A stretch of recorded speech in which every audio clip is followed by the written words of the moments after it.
ఒక బ్యాంకులో లాకర్ తీసుకున్నాం. అందులో బంగారమే పెట్టామా, లేకపోతే రూ. 1,00,00,000 క్యాషే పెట్టామా, వజ్రాలే పెట్టామా, ఏమైనా పెట్టాం. తర్వాత ఆ బ్యాంకులో దొంగతనం జరిగి అయన్నీ లూటీ చేసుకుపోయారు. లేదో ఫైర్ యాక్సిడెంట్ అయ్యి తగలబడింది. అట్లాంటప్పుడు దాంట్లో ఏం పెట్టాం మనం జెప్తే అది గ్యారంటీ ఏంటి? సెక్యూరిటీ ఏంటి? బ్యాంకోళ్ళు చెక్ చేయరు గదా! చూసి మనం బ్యాంకోళ్ళకి చూపించి పెట్టం గదా! ఆ ఆప్షన్ లేదు గదా!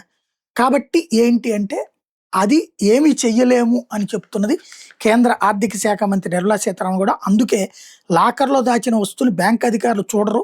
వాటిని రికార్డ్ గూడా చేయరు. కాబట్టి విలువ ఆధారంగా బీమా కవరేజ్ అందించడం అన్నటువంటిది అసాధ్యమైనటువంటిది అన్న విషయాన్ని తేల్చి చెప్పారు. లాకర్‌లలో ఉన్నటువంటి వస్తువులని బ్యాంక్ సిబ్బంది తనిఖీ చేయలేరు. అలా చేయడం బ్యాంక్ రూల్స్‌కి విరుద్ధం. ఆర్‌బీఐ నిబంధనల ప్రకారం దొంగతనం, అగ్ని ప్రమాదం, బ్యాంకులో మోసాలు వంటి సందర్భాల్లో నష్టం వాటిల్లితే పరిహారం అందిస్తాయి. లాకర్ వార్షిక అద్దెకు 100 రెట్లు పరిహారం చెల్లిస్తున్నాయని ఆమె గుర్తు చేశారు. లాకర్‌లోని వస్తువులు బ్యాంకులు తనిఖీలు చేయవు కాబట్టి విలువ ఆధారంగా పరిహారం అందించడం సాధ్యం కాదని స్పష్టం చేశారు. ప్రస్తుతానికి బీమా కవరేజీకి సంబంధించిన కొత్త ప్రతిపాదనలు ఏవీ లేవని చెప్పుకొచ్చారు.